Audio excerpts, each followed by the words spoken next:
مرزا احمد منان صاحب یہ مرزا عبدالرحمن صاحب مرحوم آف سیالکوٹ کے بیٹے ہیں جی، اور ان کے نانا مرزا غلام اللہ بیگ صاحب آف قادیان تھے.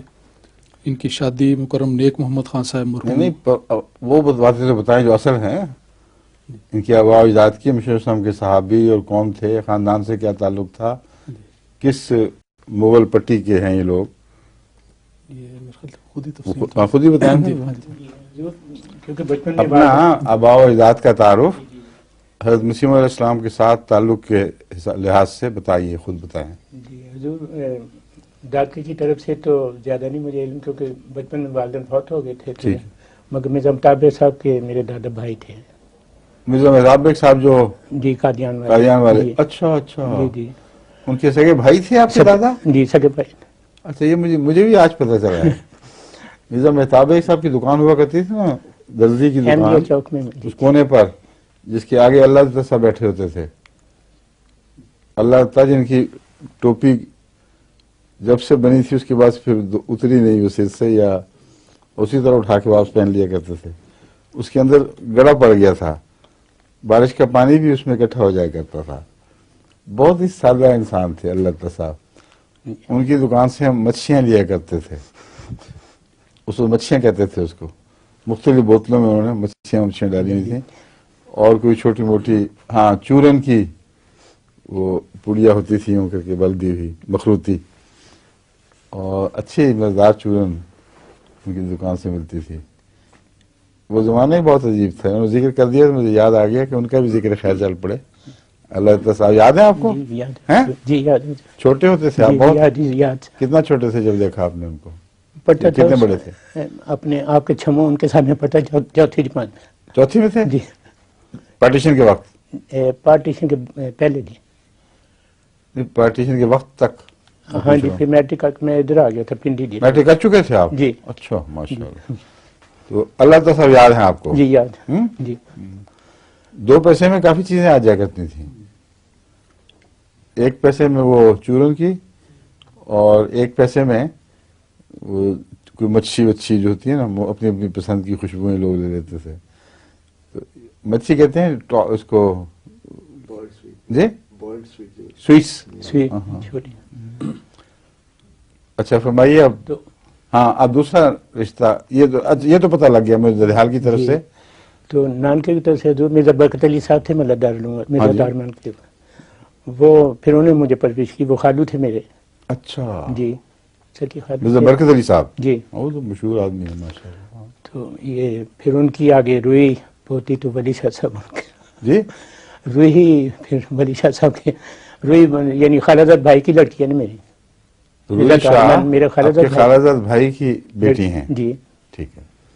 تو وہ پھر ادھر آگے کچھ ہمارا یہ پٹی میں یہ محمدی بیگم، ان سے زیادہ نانکے ادھر تھے، ادھر کی طرف سے زیادہ آئے تھے.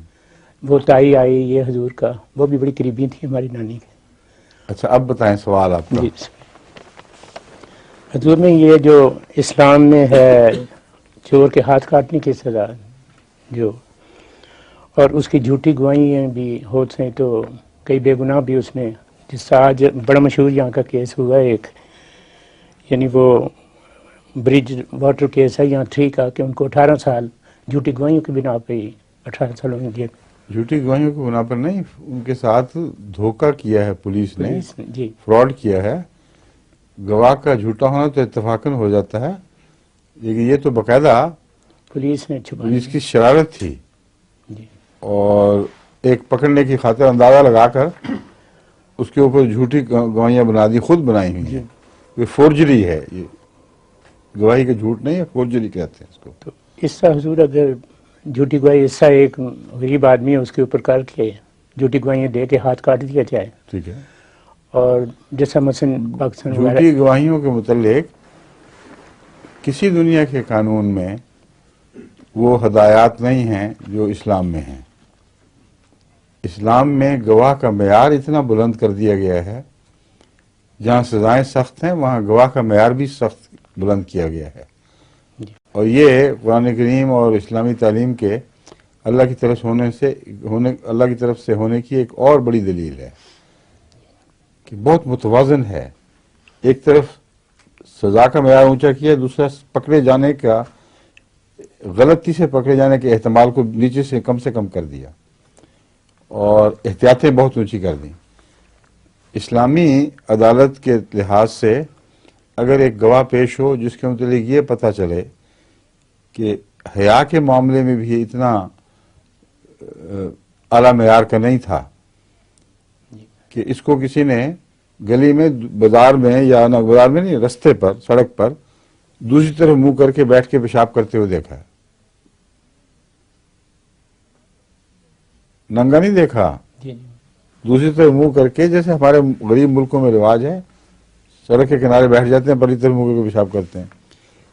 اس بے احتیاطی کو حیا کے معاملے میں بھی یہ اس بات کے لیے کہ قابل سمجھا گیا ہے کہ اس شخص کی گواہی نامقبول ہو جائے، کیونکہ جس کو حیا نہیں ہے وہ گواہی دینے کے لحاظ سے قابل اعتماد نہیں رہا، اور جس کے متعلق سوسائٹی میں عام طور پر یہ پتا ہو کہ وہ جھوٹ بولتا ہی نہیں، اس کی گواہی قبول ہوگی۔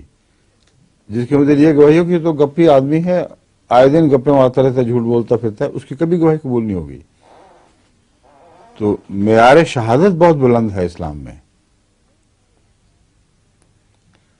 سمجھے؟ پر یہاں تو کسی دنیا کے قانون میں اس کو دیکھا ہی نہیں جاتا۔ کوئی شخص بھی آ کے کہ تم گواہ، ٹھیک ہے جی۔